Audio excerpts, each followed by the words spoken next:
বেনামাজি যখন কবরে যাইব দৈর্ঘ্য প্রস্থ নাই, এমন ভাবে তোর কবরটারে সংকীর্ণ বানাইয়া দিবে যেমন এই যে বোতলটার ভিতরে মোবাইলটা এই দিকটা ঢোকানো যত কঠিন, এর চাইতে কঠিন বানাইয়া ফেলবে তোমার এই দেহটারে, এর চাইতে ছোট খাটো কইরা বানাইবে, কবরটারে সংকীর্ণ কইরা দিব।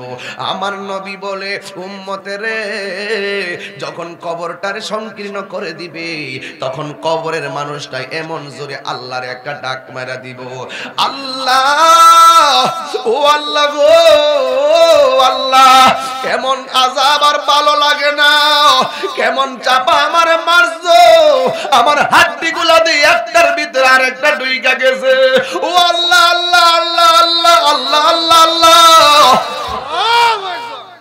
এমন একটা চিৎকার মারবো আমি যদি সিমরান এসে বিপদে পড়া যায়, আমি যদি বলি বাঁচাও বাঁচাও বাঁচাও, আনোয়ার জাহিদ ভুইয়া ভাই যদি আমার সামনে পড়ে আমার দৌড়াইয়া আইসা বাঁচাইবো, কই হুজুর কি হইছে কি হইছে, কিন্তু কবরের মধ্যে এমন ভাবে তুমি কানবা, এত কান্নাকাটি করবা, একটা কবরের সঙ্গে আরেকটা কবর লাগানো, একটা ঘরে আগুন লাগলে আরেক ঘরের মানুষের দেখিয়া বালায় দৌড়াইয়া খালের পানি নালার পানি আইনা ঘরের আগুন নিবাইতে আসে, এ কেমন ঘর, এ কেমন বাড়ি, এ কেমন জগৎ, একটা কবর বাজে আরেকটা কবরে মাটি চাপা দিয়া তারে হাড্ডিগুলা গুড়া বানাইয়া ফেলতেছে, পাশের কবরের মানুষটা কিছু করার নাই।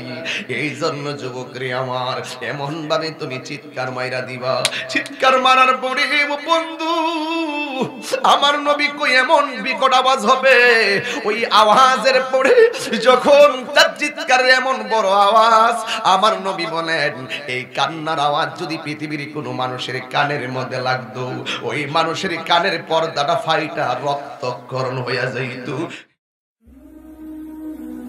সালাউদ্দিন মিডিয়া, ইসলাম প্রচারে এক ধাপ এগিয়ে। আমার বন্ধুরা গভীর মনোযোগ দেওয়া লাগবে, এই মাহফিল 53তম বিশাল ওয়াজ ও দোয়ার মাহফিল, এটা সাধারণ কোনো বিষয় না।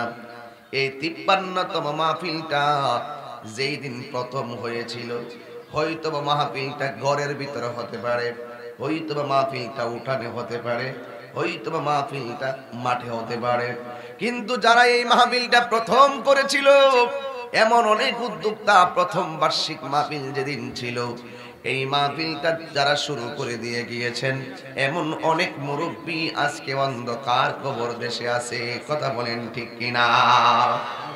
এই জন্য বাবারা রে অনুরোধ করে বলি, আল্লাহর ঘরে দান করলে লস নাই।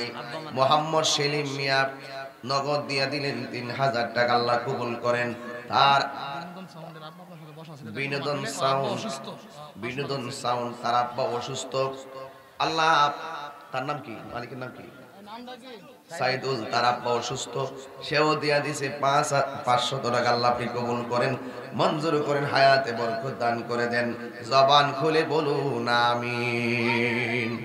আমার বন্ধুরা একদিন আমরা চলে যাব, 53তম মাহফিলটা দেখা পশমগুলো শিহরিত হয়ে উঠেছে।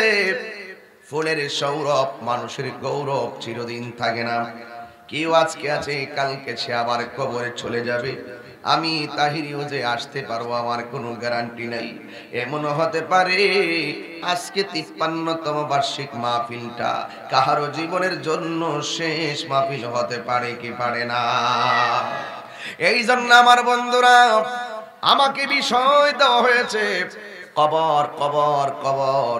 আপনারা এখন সিমরাইলের মানুষ জবানটা খুলে বলো, আমাদের আসল ঘরের নাম কি, বিল্ডিং না কবর? এই আওয়াজে মানি না, জবান খুলে বলুন বিল্ডিং। এই কবরটা কি আসল ঘর না